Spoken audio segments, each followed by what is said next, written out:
Iglesia Bautista Misionera del Talar le invita a escuchar el siguiente mensaje que edificará su fe.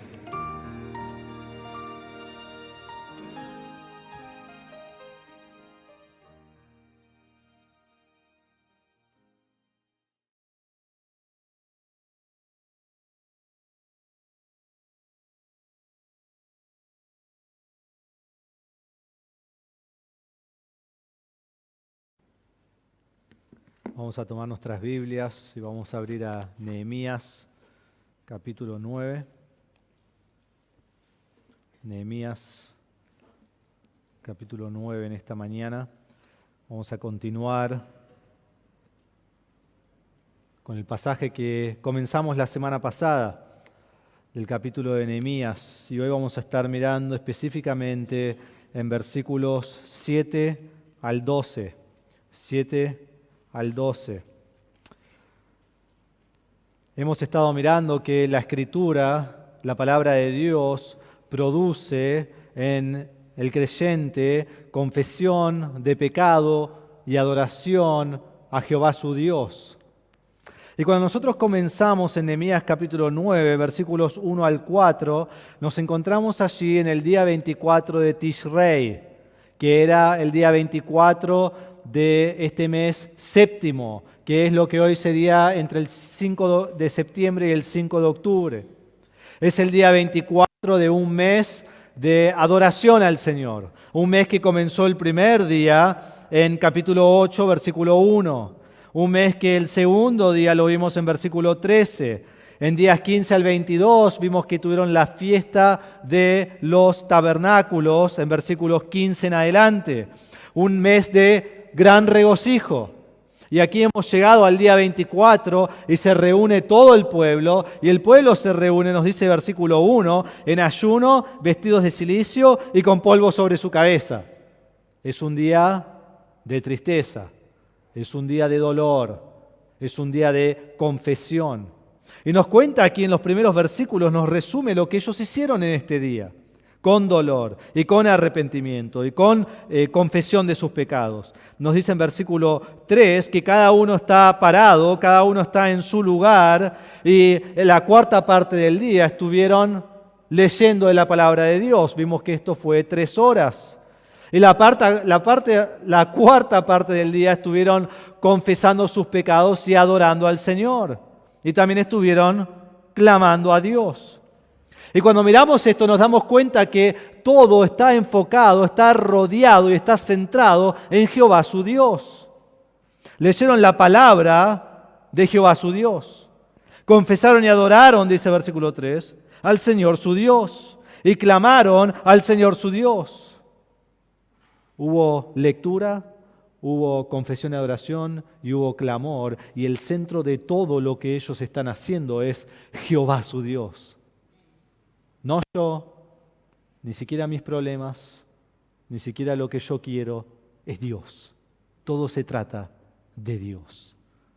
Entonces allí vemos todo un resumen que miramos extensamente la semana pasada y luego en versículo 5 vemos que los levitas comienzan a clamar a Dios y dicen levántense y hacen un clamor que comienza en versículo 5 y nos lleva casi hasta el final del pasaje en versículo 37. Y aquí tenemos un resumen de la historia de Israel. Si vos querés saber de qué se trata el Antiguo Testamento, lee este pasaje, porque es un resumen del Antiguo Testamento dentro del Antiguo Testamento. Pero más que un resumen, vimos la semana pasada que es la historia de Dios. Es la historia de Dios. Que Dios es soberano, que Dios determina las cosas, que Dios actúa como Él quiere y que Dios es digno de toda alabanza, de toda gloria, de todo honor.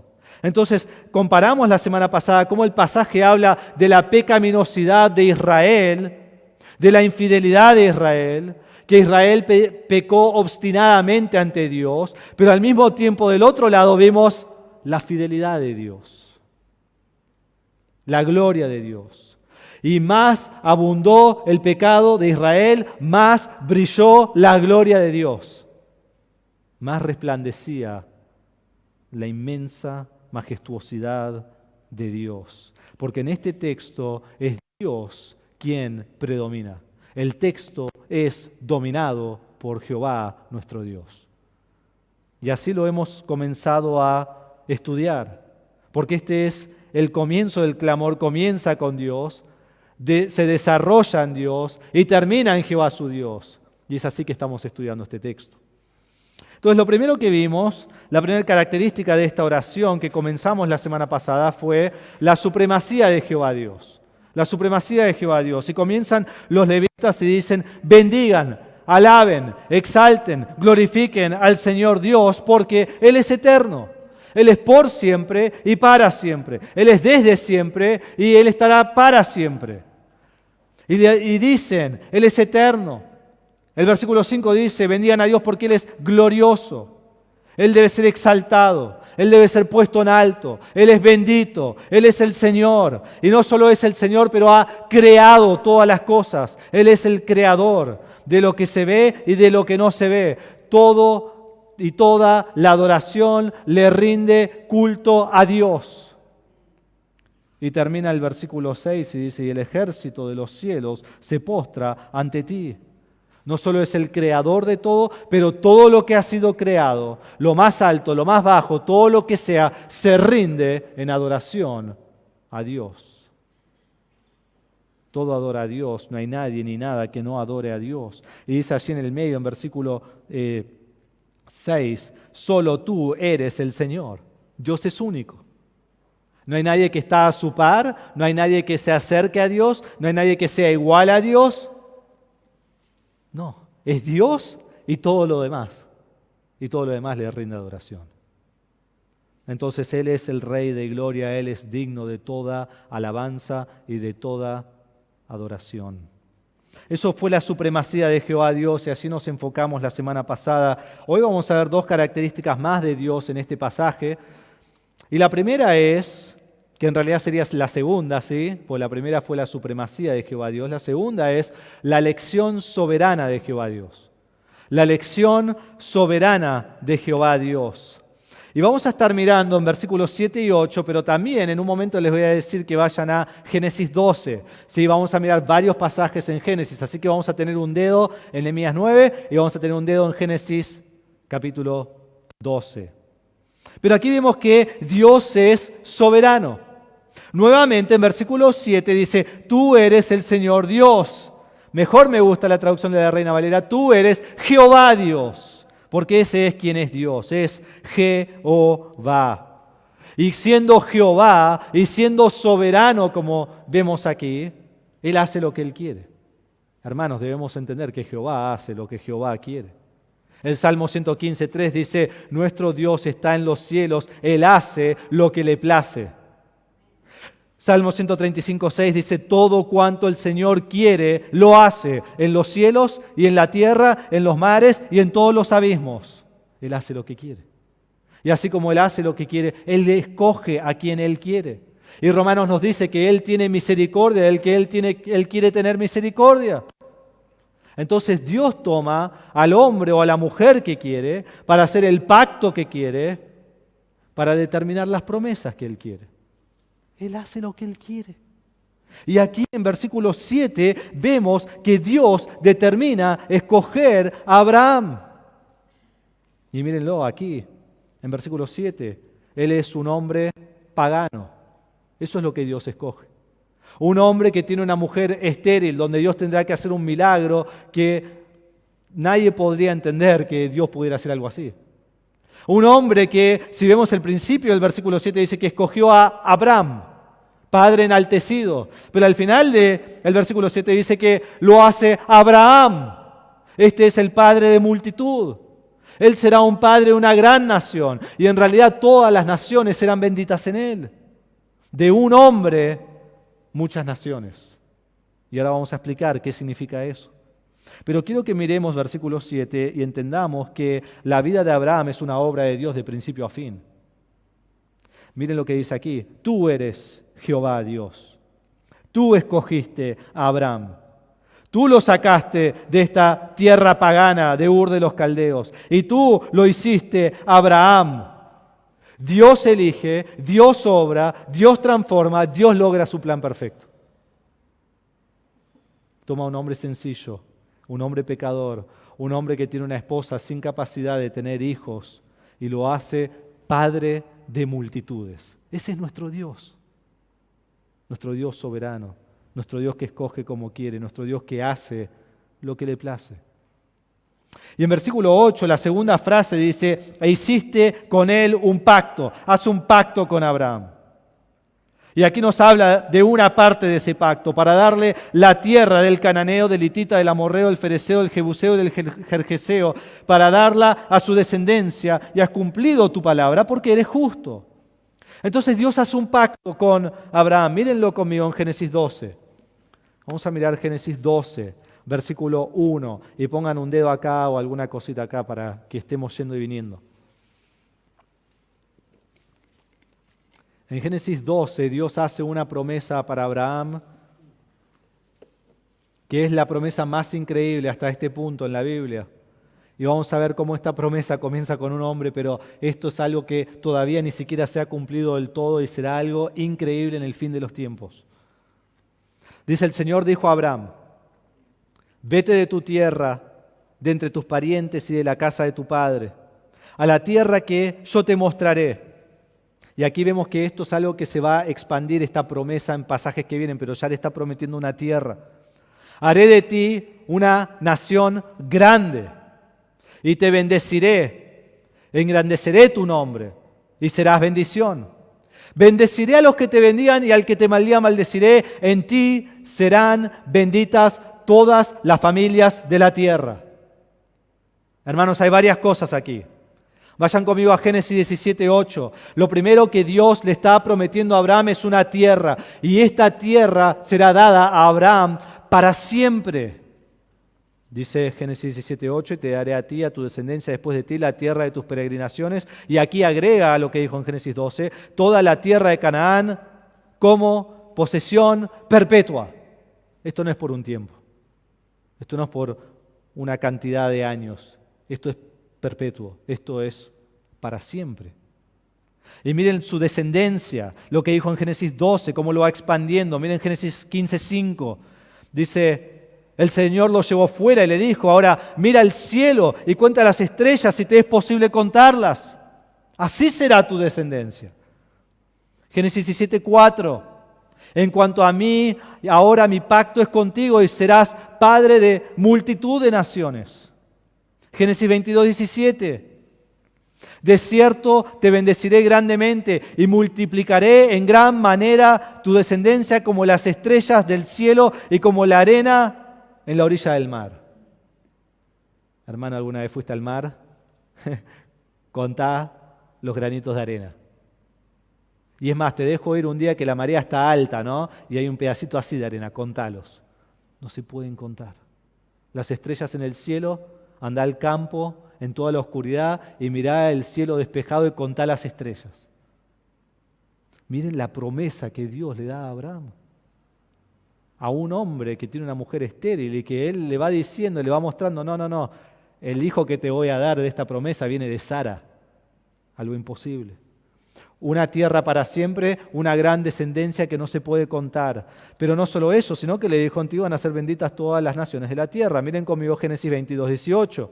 Lo vuelve a repetir. En tu simiente serán bendecidas todas las naciones de la tierra. Génesis 26:4, la segunda mitad dice, porque habla de multiplicar de nuevo su descendencia. Después dice, en tu simiente serán bendecidas todas las naciones de la tierra. Génesis 28:14, al final lo mismo, luego de que le dice que su descendencia será como el polvo de la tierra, le dice, en ti y en tu simiente serán bendecidas todas las familias de la tierra. Hermanos, comienza con un hombre y llega a toda la humanidad. Pero versículo 8 al principio dice, de Nehemías 9, hallaste fiel su corazón delante de ti. Dios probó a Abraham. En Génesis 22:2, miren lo que dice. Y Dios dijo, toma ahora a tu hijo, tu único, a quien amas, a Isaac, y ve la tierra de Moría, y ofrécelo allí en holocausto sobre uno de los montes que yo te diré. Dios le dice a Abraham sacrifica a tu hijo. Ese hijo que amás, ese hijo único que tenés, ese hijo en el cual yo te dije que te voy a dar esta bendición, el hijo de la promesa, el hijo que esperaste por 25 años, el hijo que si matás ahora vos tenés 100 años y podrás tener otro, y Dios te ha prometido que este sería el que iba a darte esta bendición. Mátalo, sacrificalo. ¿Cómo responde Abraham? El próximo versículo, versículo 3. Abraham se levantó muy de mañana, aparejó su asno y tomó con él a 2 de sus criados y a su hijo Isaac.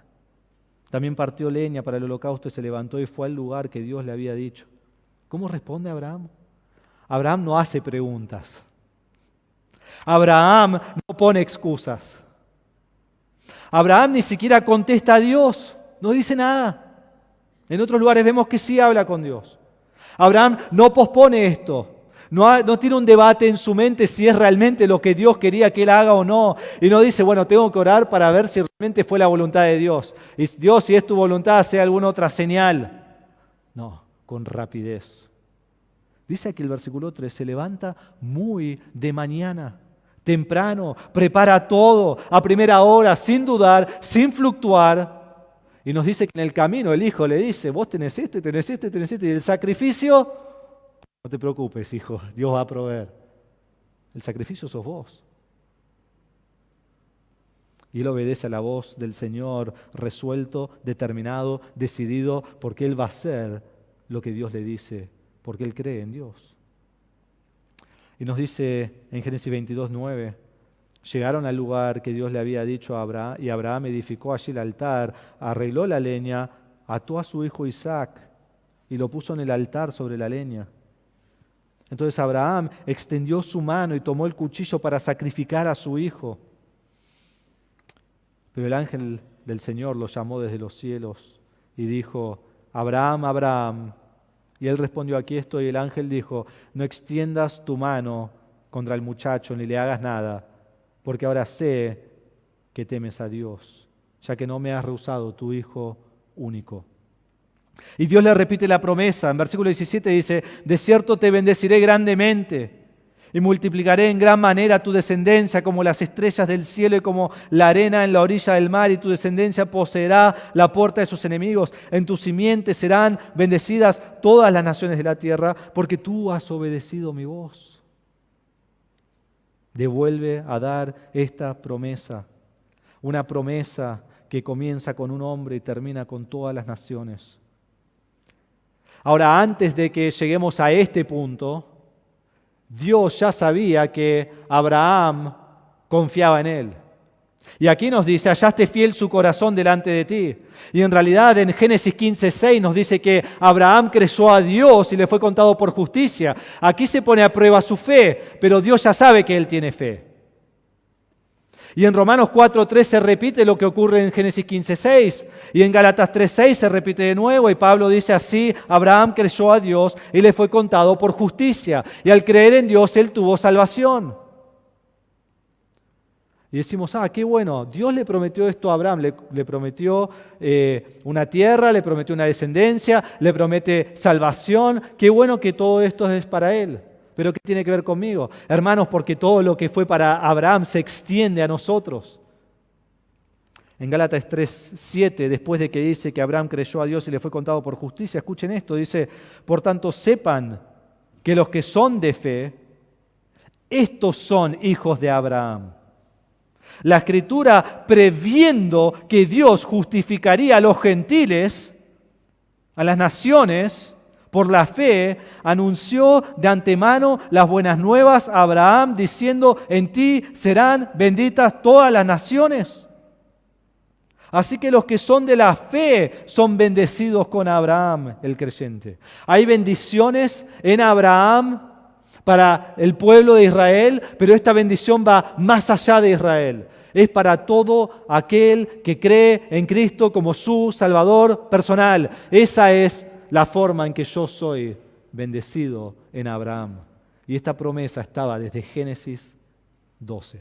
Y que Cristo vendría estaba desde Génesis 3. Increíble. Y hermanos, a mí me fascina, por ejemplo, cuando nosotros miramos el libro de Mateo. ¿Saben lo que ocurre en el libro de Mateo? ¿Cómo comienza el libro de Mateo? La genealogía ¿de quién? De Jesucristo, hijo de David, hijo de Abraham. La genealogía de Jesucristo comienza con realmente Abraham, porque David viene de Abraham. Y lo que vemos en la genealogía es que el Mesías que han esperado, el ungido que ha sido prometido, Él fue el Salvador del mundo que vino de la simiente de Abraham y Él viene para dar su vida en rescate por el mundo. Y así es como comienza Mateo. ¿Y cómo termina Mateo? Por tanto, vayan por todo el mundo haciendo discípulos. Entonces lo que es prometido a Abraham en un hombre, Cristo viene y hace su obra completa de salvación y luego eso se extiende a todo el mundo en el libro de Hechos. Y eso nos incluye a nosotros. Nosotros somos bendecidos en la promesa que Dios dio a Abraham. Increíble, impactante, hermoso lo que Dios ha hecho por nosotros. Y eso es todo el pacto que Dios hace con Abraham. Pero aquí en este pasaje, en Nehemías capítulo 9, versículo 8, ellos están haciendo hincapié en la promesa de la tierra. Dice que hiciste un pacto para darle esta tierra, el cananeo, el hitita, el amorreo, el fereceo, el jebuseo y el gergeseo, y darle a su descendencia, esta descendencia grande que prometiste. Y dice que lo cumplió, porque Él es justo. Porque Dios es recto, porque Dios es fiel, porque Dios siempre cumple su palabra. Si Dios lo ha dicho, vos podés estar seguro que lo va a cumplir. Dios no miente, Dios no engaña. Dios no tiene letra chica. Si lo dijo, lo va a hacer. Y vemos aquí, miren, versículo 15 de Nehemías 9, la segunda mitad, dice, y les dijiste que entraran a poseer la tierra que tú habías jurado darles. Miren versículo 23, aquí están las dos promesas. Multiplicaste sus hijos como las estrellas del cielo y los llevaste a la tierra que habías dicho a sus padres que entraran a poseerla. Así que entraron los hijos y poseyeron la tierra. Y tú sometiste delante de ellos a los habitantes de la tierra, a los cananeos, y los entregaste en su mano con sus reyes y los pueblos de la tierra para hacer con ellos como quisieran. Dios prometió llevarlos a la tierra, Dios los llevó a la tierra. Pero ahora debo explicar una cosa muy importante. Israel no poseyó toda la tierra en ese momento. Dios cumplió su palabra de llevarlos ahí, pero la promesa de Dios todavía no ha sido cumplida del todo porque Israel pecó. Y si vos lees Jueces 1, comenzás a leer y te das cuenta que tenían que exterminar a todos y tenían que poseer toda la tierra, e Israel fue y exterminó a casi todos, pero no poseyó toda la tierra. Y muchos habitaban con los paganos de esas tierras que ellos tenían que tomar por completo. Y luego Dios los quitó de la tierra por su pecado, que vamos a ver en unas semanas cuando hablamos acerca del libro de los Reyes y de Crónicas. Y Dios los saca de la tierra por su pecado. Y van a Babilonia, están 70 años y ahora han vuelto en el libro de Nehemías a Israel, pero hemos visto que tienen enemigos todo alrededor. Ellos no poseen toda la tierra. Hasta el día de hoy vos vas a Israel y no poseen toda la tierra. Hay musulmanes por todos lados. Vos vas a Jerusalén y la religión principal es el Islam. No poseen toda la tierra hasta el día de hoy. Entonces, ¿cómo puede ser? ¿Cómo Dios va a cumplir esto? Hermanos, el cumplimiento definitivo de esta promesa a Abraham es en el reino milenario. Ese es el momento que Cristo va a cumplir todo esto. Y Cristo vendrá al final de la tribulación y establecerá su reino, y en ese tiempo traerá a Israel a su propia tierra para siempre y cumplirá el pacto abrahámico. Y en ese tiempo Jesucristo se sentará como rey y cumplirá el pacto davídico en 2 Samuel 7. Y en ese tiempo Israel será salvo y serán limpios y cumplirá el nuevo pacto de Jeremías. Escuchen lo que dice Jeremías 31-33, porque este es el pacto que haré con la casa de Israel. Después de aquellos días, declara el Señor, pondré mi ley dentro de ellos y sobre sus corazones la escribiré. Entonces yo seré su Dios y ellos serán mi pueblo. Un día Israel poseerá toda la tierra y Jesús se sentará sobre el trono. Ese día todavía lo estamos esperando. Pero vendrá, ¿por qué? Porque Dios es fiel a sus promesas. Él va a cumplir. En Amós nos dice, los plantaré en su tierra, hablando del milenio, y no serán arrancados jamás de la tierra que les he dado. Hermanos, esa era la promesa, ¿recuerdan? Para siempre. En Ezequiel 37, 21 a 28 vemos las tres promesas hechas aquí, los tres pactos. Dice, y diles, así dice el Señor Dios, voy a tomar a los israelitas de entre las naciones a donde han ido, los recogeré de todas partes y los traeré a su propia tierra. Y haré de ellos una nación en la tierra, en los montes de Israel. Un solo rey será rey de todos ellos. Nunca más serán dos naciones y nunca más serán divididos en dos reinos.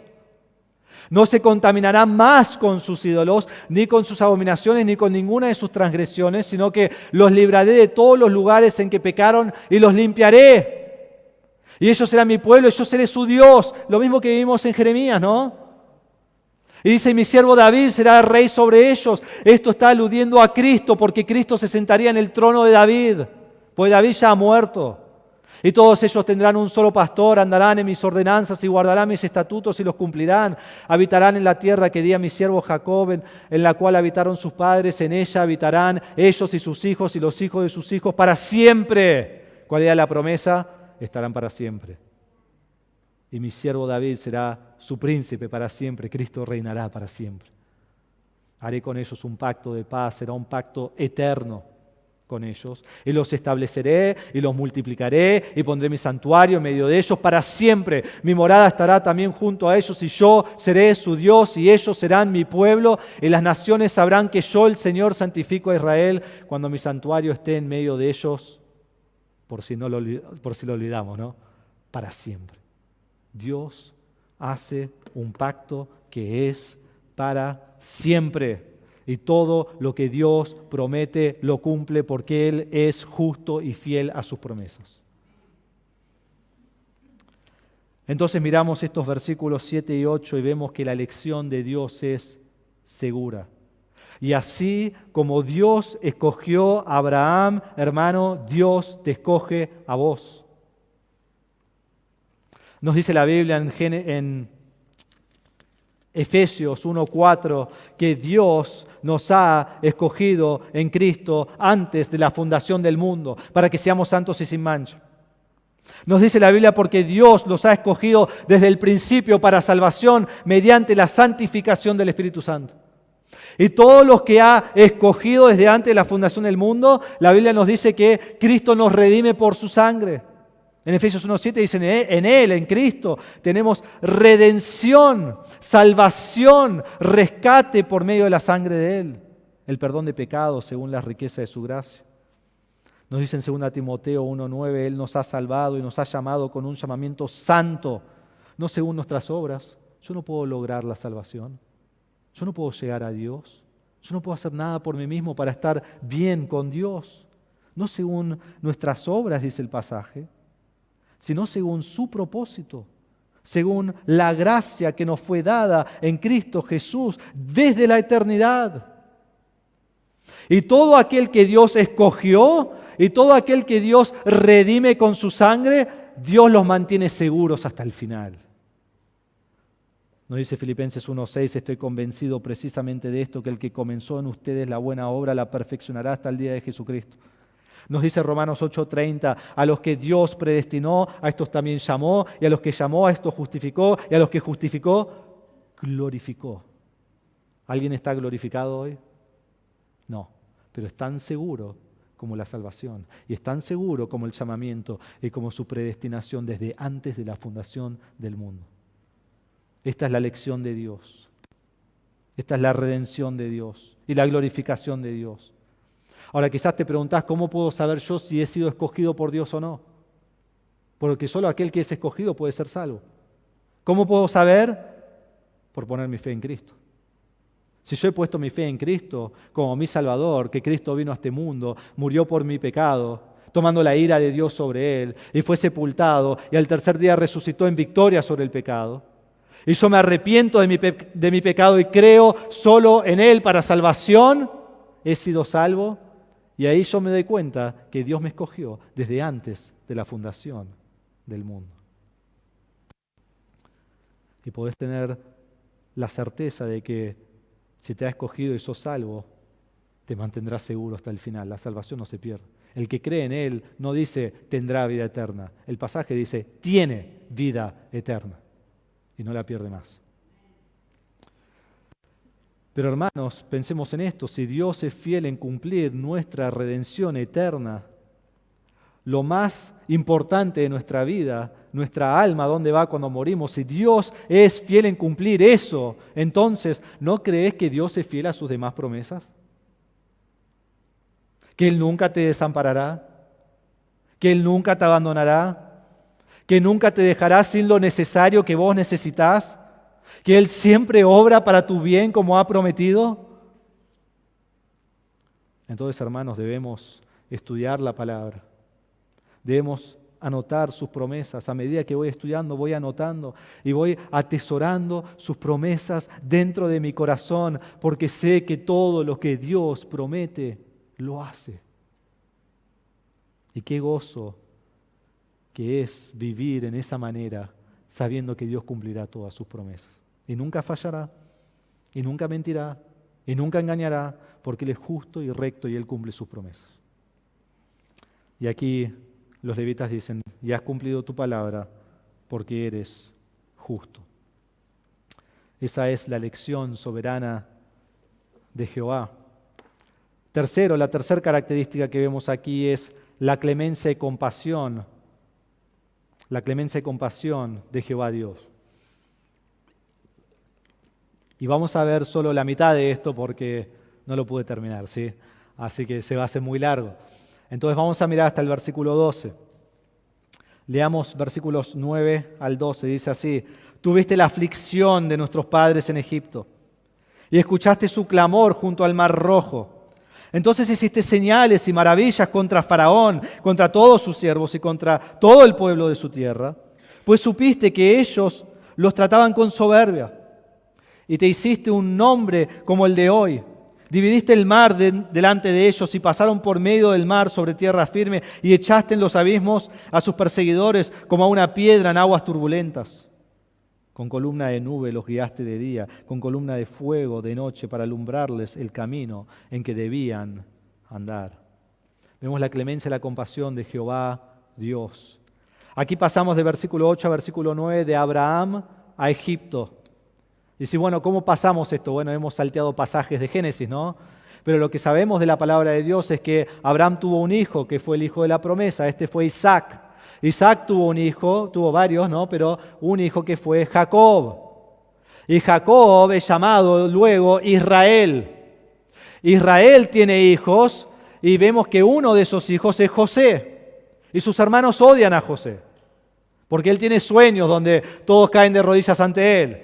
Y él es perfecto en todo lo que hace, básicamente, ¿no? Y el padre lo ama a él más que a los demás hermanos, y los hermanos lo odian. Y los hermanos lo quieren matar, pero en fin, en la providencia de Dios, lo venden. Y lo venden a Egipto.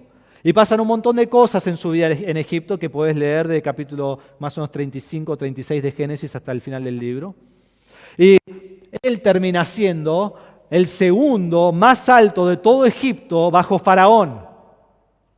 Faraón le entrega las llaves al reino, básicamente. Vos haces todo lo que tengas que hacer, yo confío en vos. Y Dios trae hambruna a todo Egipto y a todos los lugares alrededor de Egipto, incluye el norte, donde sería un día Israel, donde está Jacob ahora con sus hijos. Y para hacer la historia corta, Dios trae a Israel, a sus hijos y a todo lo que sería el pueblo hacia Egipto. Y viven ahí por siglos y siglos y comienzan a duplicarse y a multiplicarse tal como Dios prometió. Y allí fueron esclavizados por 430 años luego de la muerte de José. Nos dice en Éxodo 12:40, el tiempo que los israelitas vivieron en Egipto fue de 430 años. Esteban, cuando predicó su mensaje en Hechos, dice, y Dios dijo así, que sus descendientes serían extranjeros en una tierra extraña y que serían esclavizados y maltratados por 400 años. Dios, cuando hizo la promesa a Abraham, y en realidad el momento que hizo el pacto exacto con Abraham, que lo hace en Génesis 15, le dice a Abraham, previendo lo que va a pasar, sabiendo, determinando lo que va a pasar, dice, Dios dijo a Abraham, ten por ciento que tus descendientes serán extranjeros en una tierra que no es suya, donde serán esclavizados y oprimidos durante 400 años. Entonces allí vemos cómo llega Israel a Egipto. Y ahora viven allí. Y ahora Dios los va a rescatar de Egipto. Entonces en versículos 9 al 12 vemos este rescate de Israel de Egipto para llevarlos nuevamente a la tierra prometida. No vamos a llegar hoy a la tierra prometida, pero si Dios lo permite, las próximas semanas sí vamos a llegar. Entonces comienza allí y dice, tú viste la aflicción de nuestros padres en Egipto. Allí estaba el pueblo en Egipto y el pueblo estaba sufriendo. Y quiero que vayan conmigo a Éxodo porque vamos a ver varios pasajes en Éxodo y vamos a comenzar allí en Éxodo capítulo 2 y vamos a ver cómo el pueblo gemía por su servidumbre allí en Egipto. Nos dice Éxodo capítulo 2, versículo 23. Pasado mucho tiempo murió el rey de Egipto. Los israelitas gemían a causa de la servidumbre y clamaron. Su clamor subió a Dios a causa de su servidumbre. Dios oyó su gemido y se acordó de su pacto con Abraham, con Isaac y con Jacob. Entonces Dios los escucha y es lo que dice Nehemías 9:9. Tú viste la aflicción de nuestros padres en Egipto. Y al escuchar su aflicción, al escuchar su clamor, Dios manda a Moisés, al que ya ha preparado toda su vida para este momento, ¿no? Y lo manda a Moisés para que se presente ante Faraón y pida que Dios permita al pueblo de Israel salir de Egipto. Y miren conmigo Éxodo 5:2. Cuando Moisés le habla de salir de Egipto, Faraón dice, ¿quién es el Señor para que yo escuche su voz y deje ir a Israel? No conozco al Señor y además no dejaré ir a Israel. Y esto es un versículo clave porque el resto del pasaje, ¿sabés lo que hace Dios? Le dice, vos me vas a conocer y vos me vas a dar gloria a mí. Y yo soy el único que es adorado, no vos. Yo, Jehová Dios. Y es lo que hace en el resto del pasaje. Y nos dice en versículo 10, al principio, dice, entonces hiciste señales y maravillas contra Faraón.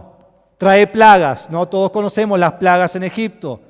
Y las trae contra Faraón y contra sus siervos, dice contra todos sus siervos y contra todo el pueblo de su tierra. Y él trae piojos y ranas, insectos, granizo, hasta que realmente todo Egipto está destruido. Nos dice en Éxodo 17, mírenlo, y los siervos de Faraón le dijeron, ¿hasta cuándo este hombre nos será causa de ruina? Hablando de Moisés. Deje ir a los hombres para que sirvan al Señor su Dios. ¿No se da cuenta Faraón de que Egipto está destruido? Dios le destruyó la tierra. Dios también produjo en ellos úlceras. Dios también mató a sus primogénitos. Dios hizo una destrucción completa de Egipto. ¿Para qué? Para que todos sepan quién es. Para que todos sepan que le rinden adoración a Él. Y Dios los libra en su aflicción. Y cuando Dios los escucha su aflicción y los libra de su aflicción, los hace salir de Egipto. Los hace salir de Egipto. Aquí tenemos Egipto. Aquí tenemos Canaán, que luego sería Israel. Y si yo te pregunto a vos, ¿cuál es el camino para llegar a Canaán? ¿Cuál es? Es este el camino, ¿no? Para llegar a Canaán, es obvio. Nadie es suficientemente tonto para decir que irían por otro camino. Este es el camino. Pero no es el camino por el que Dios los lleva. Miren Éxodo capítulo 13, versículo 17, dice, cuando Faraón dejó ir al pueblo, Dios no los guió por el camino de la tierra de los filisteos. Esta es la tierra de los filisteos. Este es el camino. Dios no los guía por allí. Nos dice el versículo 17, aunque estaba cerca, porque era lo obvio era ir por ese camino. Perdí mi lugar, perdón. Aunque estaba cerca, porque dijo Dios, no sea que el pueblo se arrepiente cuando vea guerra y se vuelva a Egipto. Dios conoce muy bien al pueblo de Israel. Ellos van a querer volver aún después de ver las maravillas de Dios.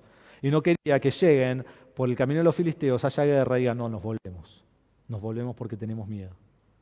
Entonces Dios no los lleva por ahí.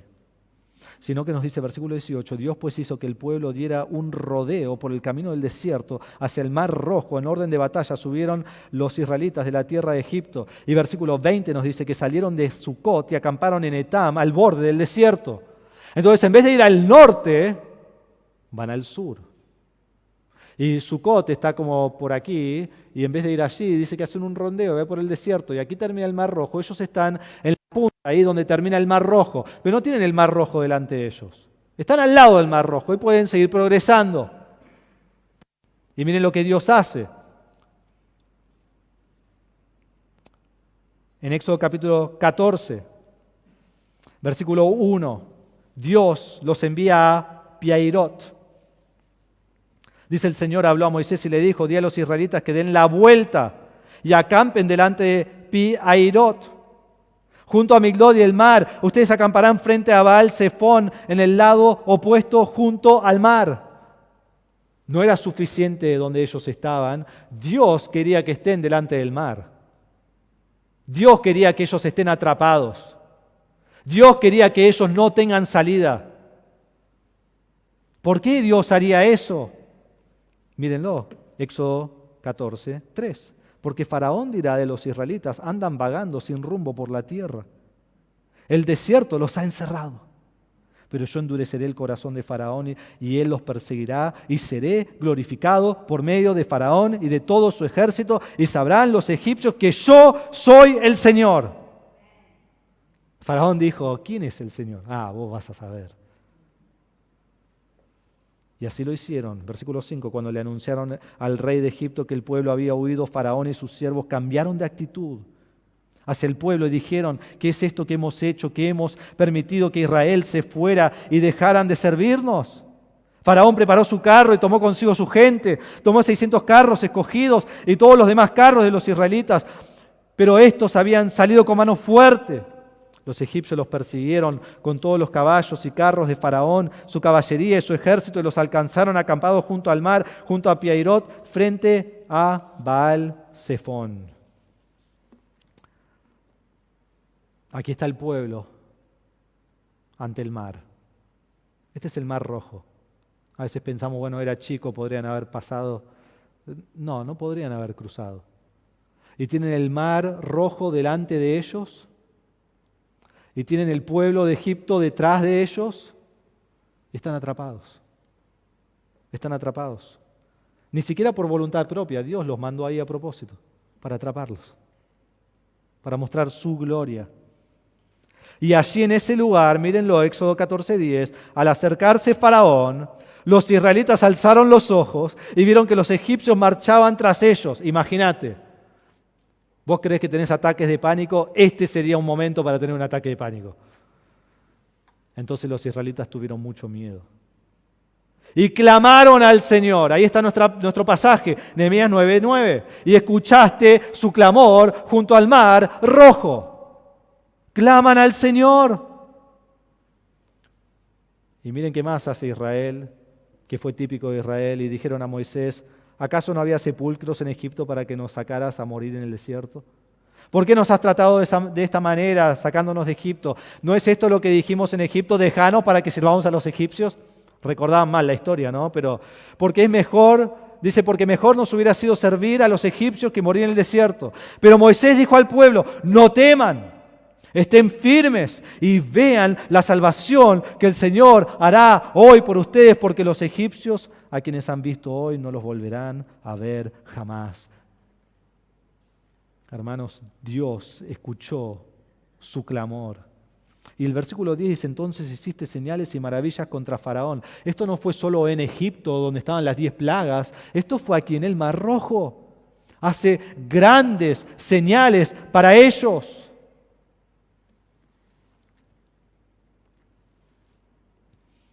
En versículo 12 de Nehemías 9 nos va a decir que una columna de nube los guiaba de día y una columna de fuego nos guiaba de noche. Bueno, esto ya estaba ocurriendo porque eso fue lo que los guió desde Egipto hasta este lugar en Pi-Hahirot. Los guió Dios. Pero ahora aquí vemos en Éxodo capítulo 14, versículos 19 y 20, que esta columna de nube que está guiando a Israel, ahora se pone detrás de Israel y se pone entre Israel y Egipto. Y se hace una columna de tinieblas. Mírenlo de Éxodo 14, 19. El ángel de Dios que había ido delante del campamento de Israel, se apartó e iba detrás de ellos. La columna de nube que había ido delante de ellos, se apartó y se les puso detrás. Y vino a colocarse entre el campamento de Egipto y el campamento de Israel. La nube estaba junto con las tinieblas. Sin embargo, de noche alumbraba a Israel y toda la noche no se acercaron los unos a los otros. Entonces se pone entre los dos pueblos y para Egipto es tinieblas, no pueden pasar, pero para Israel es luz. Es como que esta columna es todo ahora. Y es la luz que los ayuda y los guía por el medio del mar. Increíble lo que hace Dios aquí. Y nos dice en Nehemías 9:11, el principio dice, dividiste el mar delante de ellos y pasaron por medio del mar sobre tierra firme. Y Éxodo 14:21, porque sabemos exactamente lo que leían, ¿no? Moisés extendió su mano sobre el mar y el Señor, por medio de un fuerte viento del este que sopló toda la noche, hizo que el mar se retirara y cambió el mar en tierra seca, así quedaron divididas las aguas. Hermanos, este milagro fue increíble. Pensamos en la oscuridad de los egipcios. Es de noche, hay una luz que les está alumbrando. De repente viene un viento fuertísimo. Las aguas se dividen de una manera absolutamente increíble. Y se mantienen paradas como dos muros. Y decimos, bueno, que el milagro termina acá, eso es suficiente. No, no iban a poder cruzar. Porque el piso no es seco. En casa hemos tenido una sección de nuestro patio en el fondo donde todo el agua se acumula ahí. Y entonces si vos querés ir a esa sección, te tenés que poner botas básicamente. Porque hay agua y se empieza a hacer, ¿no? Cuando vas caminando. Y después cuando volvés a entrar a casa, ni se te ocurra entrar con esas zapatillas, ¿no? Porque tenés que seguir viviendo. Entonces hay que entrar limpitos. Eso es un poquito de agua. Este es el fondo del mar. Vos pisás acá, vos no seguís, ¿sí? Te vas hundiendo y te vas despidiendo de tus familiares. Pero aquí el pasaje dice, y cambió el mar en tierra seca. Y versículo 22 de Éxodo 14, los israelitas entraron por medio del mar en seco, y las aguas eran como un muro a su derecha y a su izquierda. Tanto sostener las aguas así como un piso seco, los dos eran increíbles. Cómo Dios se ocupó del pueblo para que pudieran cruzar. Y nos dice el pasaje que cruzaron toda la noche. Y en la mañana Egipto finalmente fue abierto el paso por Dios para que ellos entraran al mar y vayan tras Israel. Y lo hicieron de 2 a 6 de la mañana, nos dice Éxodo 14:23. Entonces los egipcios reanudaron la persecución y entraron tras ellos en medio del mar, todos los caballos de Faraón, sus carros y sus jinetes, a la vigilia de la mañana. Esto es entre las 2 y las 6 de la mañana. El Señor miró el ejército de los egipcios desde la columna de fuego y de nube y sembró la confusión en el ejército de los egipcios. Y entorpeció las ruedas de sus carros e hizo que avanzaran con dificultad. Entonces los egipcios dijeron, huyamos ante Israel, porque el Señor pelea por ellos contra los egipcios. Ahí ya se encuentran en el medio del mar, sus carros se empiezan a romper, no pueden pasar, quizás ya el mar no está seco abajo. Y dicen, ¿qué vamos a hacer? Y versículo 26 dice, entonces el Señor dijo a Moisés, extiende tu mano sobre el mar para que las aguas vuelvan sobre los egipcios, sobre sus carros y su caballería. Y Moisés extendió su mano sobre el mar y al amanecer el mar regresó a su estado normal y los egipcios al huir se encontraban con él. Así derribó el Señor a los egipcios en medio del mar. Las aguas volvieron y cubrieron los carros y la caballería, a todo el ejército de Faraón que había entrado tras ellos en el mar. No quedó ni uno de ellos. Los mató a todos. Y luego nos recuerda lo que hizo Dios, versículo 29. Pero los israelitas pasaron en seco por el medio del mar, y las aguas le eran como un muro a su derecha y a su izquierda. De principio a fin recordemos lo que Dios ha hecho. Entonces el mar se abrió, el pueblo cruzó, el mar se cerró, el ejército cayó y Dios los rescató. ¿Cómo responde el pueblo a esto? Éxodo 14:30. Aquel día el Señor salvó a Israel de mano de los egipcios. Israel vio a los egipcios muertos a la orilla del mar. Cuando Israel vio el gran poder que el Señor había usado contra los egipcios, el pueblo temió al Señor y creyeron en el Señor y en Moisés su siervo. El pueblo teme y el pueblo cree al ver la gloria de Dios reflejada delante de sus ojos. ¿Cómo podría ser que el ejército más poderoso del planeta Tierra sea derrotado en esta manera? Ellos vieron el poder de Dios, ellos vieron la grandeza de Dios, ellos vieron la omnipotencia de Dios y su respuesta, temieron a Dios. Temieron a Dios. La gloria de Dios manifestada ante nosotros por medio de alguno de sus atributos produce en nosotros temor y reverencia a Dios. Israel vio y temió. ¿Por qué hizo todo esto Dios? Quizás uno podría decir, Dios fue malo, Él mató a estas personas. ¿Por qué hizo todo esto Dios? Miren Nehemías versículo 10. Nehemías 9:10. Dice a la mitad del versículo, pues supiste que ellos los trataban con soberbia. Dos razones. Primero, porque Egipto fue soberbio. Faraón se creyó Dios. Faraón se creyó el rey de reyes. Faraón dijo, yo no sé quién es este Dios y no voy a hacer lo que él dice. Y Dios dijo, no, vos no sos Dios, yo soy Dios. Y humilló al hombre más poderoso sobre la faz de la tierra. Y nos dice el final del versículo 10, y te hiciste un nombre como el de hoy. Dios hizo esto para que todos supieran quién es Él. Y cada lugar que fue Dios, todos dijeron, este es ese pueblo que cruzó el Mar Rojo y derrotó a Egipto. Y lo ves vez tras vez en las Escrituras del Antiguo Testamento. En Éxodo 14:4 dice, pero yo endureceré el corazón de Faraón y él les perseguirá y seré glorificado por medio de Faraón y de todo su ejército y sabrán los egipcios que yo soy el Señor.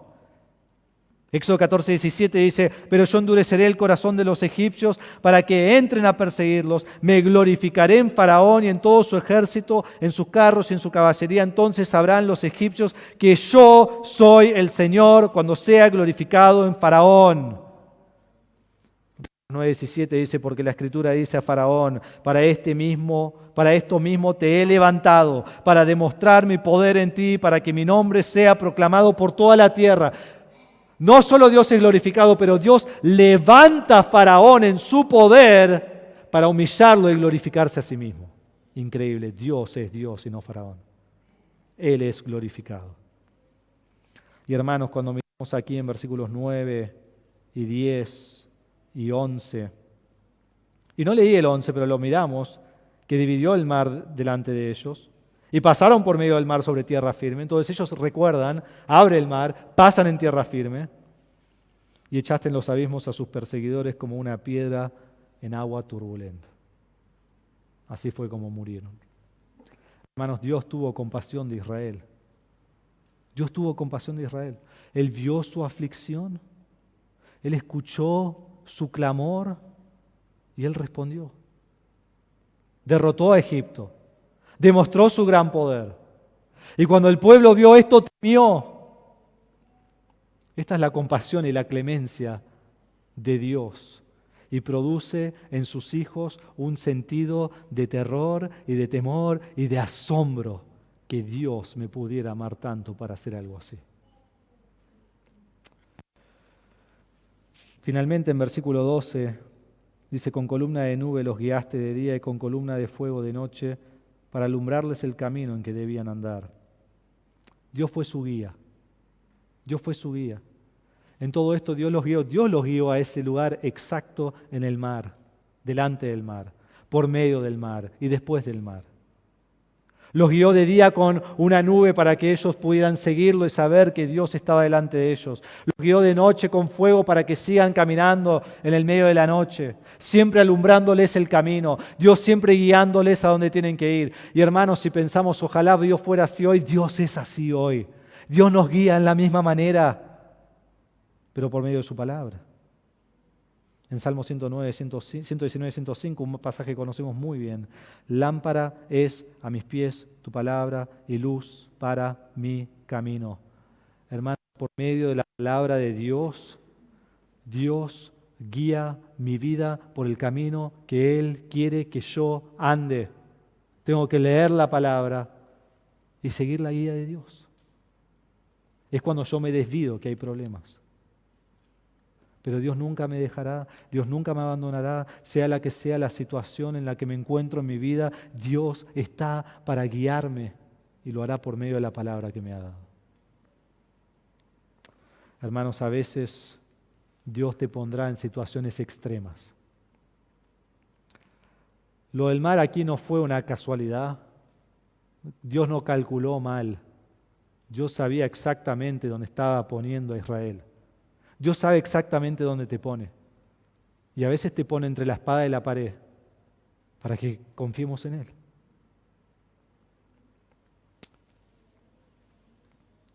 Pero recordá que en tu vida Dios es tu libertador. Dios es tu guía. Y Dios es el que te va a ayudar cuando vos estás viviendo una vida donde estás en un túnel y no ves la luz al final del túnel. Dios te está llevando de la mano y guiándote en ese momento. Entonces aferrate a Dios y dale gloria a Dios, porque Él es clemente y compasivo. Para terminar, hermanos, quiero que miremos en 4 principios. Quiero dejarles con 4 principios y obviamente todos comienzan y terminan con Dios. Aquí vemos un clamor de confesión y adoración a Jehová Dios. Más adoración porque no pude llegar a la confesión, sí que comienza en los versículos que siguen. Pero lo primero que quiero que sepamos es que Dios es soberano en su elección de Abraham, en su elección de Israel, en su elección de tu vida. Nadie puede reclamarle a Dios, nadie puede demandarle algo a Dios porque Él tiene misericordia de quien Él tiene misericordia. Entonces, si Dios te ha elegido y Dios te ha salvado por fe en Cristo, lo único que puedes decir es gracias Dios por tu gracia y misericordia que vos me salvaste. Porque si no fuera por la obra de Dios, nadie sería salvo. Pero Dios te escogió, Dios te salvó y Dios te da esperanza el día final. Y al aguardar este día final debemos vivir santos y sin manchas delante de Él, la cual es el propósito de la salvación. Segundo, Dios no solo es soberano en la elección, Dios es justo y cumple lo que promete. En tiempos de duda, en tiempos de tristeza, en tiempos de dolor, en tiempos de dificultad, sea la prueba que sea, la magnitud del sufrimiento que trae, nunca olvides las promesas de Dios. No las olvides, porque son ellas que nos consuelan en toda circunstancia y son un ánimo para atravesar los momentos más difíciles de nuestra vida. Un amigo te puede consolar, un hermano te puede consolar, un padre, un hijo te puede consolar, pero nadie te puede consolar como Dios. Tercero, Dios es compasivo y clemente. En tu aflicción Dios está atento a tu clamor. Dios escucha tu gemido y Dios atiende a tu voz. Hace algunas noches mi hija Emma había dormido una siesta larga de día, entonces le costaba dormir de noche, ¿no? Ese siempre es un problema para los padres. Y ella pide agua, pide leche, pide Fanta, pide lo que sea, un helado, un chupetín, todo, te pide todo. Solo para que vuelvas y estés ahí hasta que te acuestes al lado de ella. Y yo me fui a la cama, eran como las 11 de la noche, y empieza a gritar y a llorar. Y, papi, vení, grita papi, está llorando papi. Y voy y digo, ¿qué pasa? Y dice, hay un bicho, papi, hay un bicho. Y está llorando con lágrimas, ella en su cama, un bicho. Y pienso, debe haber algo ahí en su cama, y me miro, no hay nada, ¿viste? Pero yo digo, no te preocupes, yo me voy a encargar del bicho. Y voy, dejo en la pieza y piso así. Ya está, podés dormir. Y ella tranquila. Y se fue a dormir. Se ve que empezó a soñar con eso, ¿no? Pues a las 3 de la mañana empieza de nuevo. Ahora yo ya estaba dormido a las 3 de la mañana, ¿sí? No tenía tanta alegría, pero escucho papi, llorando y gritando y entro y ¿qué pasa? ¡Hay otro bicho! Está ahí lagrimeando. No te preocupes, acá está papi.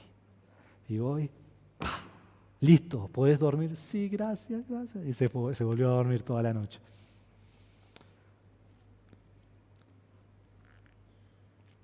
Hermanos, cuando nosotros tenemos pánico y tristeza y clamamos al Señor, Él escucha.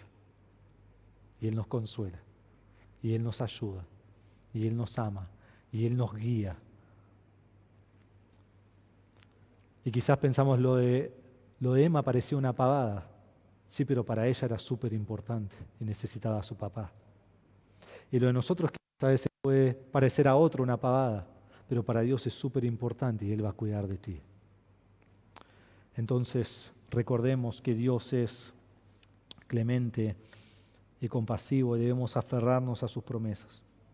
En el Salmo 5, versículo 1 dice: escucha mis palabras, oh Señor, considera mi lamento, atiende a la voz de mi clamor, Rey mío y Dios mío, porque es a ti a quien oro. Oh Señor, de mañana oirás mi voz, de mañana presentaré mi oración a ti y con ansias esperaré. Y ese salmo muestra que Dios responde a nuestra ansiedad. Cuarto y último, Dios es tu guía. Dios es tu guía. Te guía en el desierto de tu vida, en las angustias de tu vida, en las alegrías y los logros de tu vida. Dios siempre está allí guiándote en todo, alumbrando tu camino, alumbrando tu vida, alumbrando cómo debes vivir a la luz de la palabra de Dios.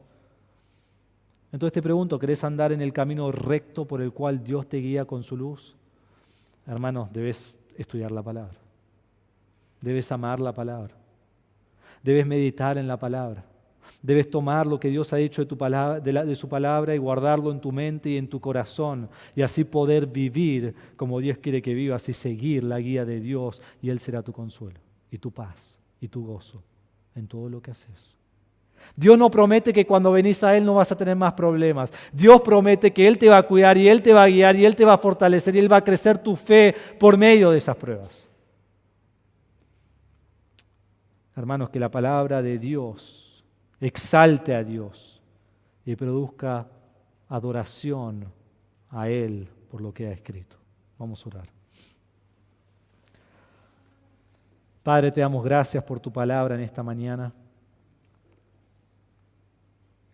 Te damos gracias que tú eres un gran Dios. Te damos gracias que tú nos has escogido desde antes de la fundación del mundo para que seamos salvos. Y tú has mandado a tu Hijo Jesucristo para que muera en la cruz por nuestros pecados y nos has aún regalado la fe para creer en Él y nos mantiene seguros hasta el final. La salvación es de principio a fin tu obra. Gracias, Señor. Y te ruego, Señor, que si hay alguien aquí que no te conoce como Salvador,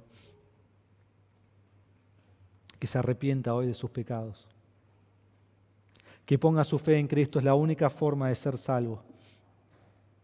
Mis obras no me salvan, mis ritos no me salvan, mis propios logros no me salvan, porque ninguna de esas cosas quitan mi pecado. Necesito que la sangre de Cristo se ponga a mi cuenta y borre mi pecado y quite la ira de Dios que está sobre mí.